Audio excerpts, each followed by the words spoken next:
مسئله ششم المسئله السادسه سجود شکر، سجده شکر. ما در اینجا باز سجده شکر داریم برای کسی که به اون نعمت رسانده می شود یا از مصیبت رهایی می یابد، نجات می یابد، یا با خبری که خوشحالش می کند و شاد می گردد. در این حالت مستحب است، یعنی سنت است که برای شکر و سپاس پروردگار سجده شکر نماید و این عمل پیروی از سنت پیامبر صلی الله علیه و سلم است. و در این حالت شرط نیست که رو به قبله کند یا که رو به قبله سجده نماید، ولی اگر رو به قبله نماید این بهتر، افضل، خوبتر است، اشکالی ندارد. چون پیامبر صلی الله علیه و سلم این کار انجام دادند، چون که در حدیث ابوبکر اومده است که ان نبی صلی الله علیه و سلم کان اذا اتاه امر یسره، این که رسول الله صلی الله علیه و هنگامی که یگام امر بر او گفته میشد که او را خوشحال میکرد، او یسر به، یا که خوشحال میشد، خر ساجدا شکر لله تبارک و تعالی، از برای سجده سر فرود می آورد، از برای پروردگار تبارک و تعالی سجده شکر میکرد. این حدیث رو ابی داود تحت رقم 2774 و ترمذی تحت رقم 1578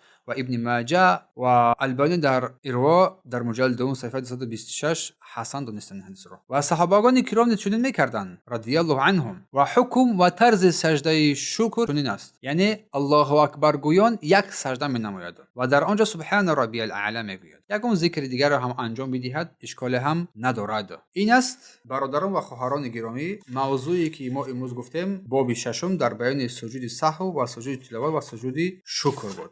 سجود شکر بود. پس حکم سجده شکر مثل سجده تلاوت است و صفت کیفیتش مثل همون است، فقط در اینجا یک سجده کردن می شود، طرف قبله هم سر نیست، مثل همون سجده ای که تلاوت بود کرده می شود. بارک الله فیکم.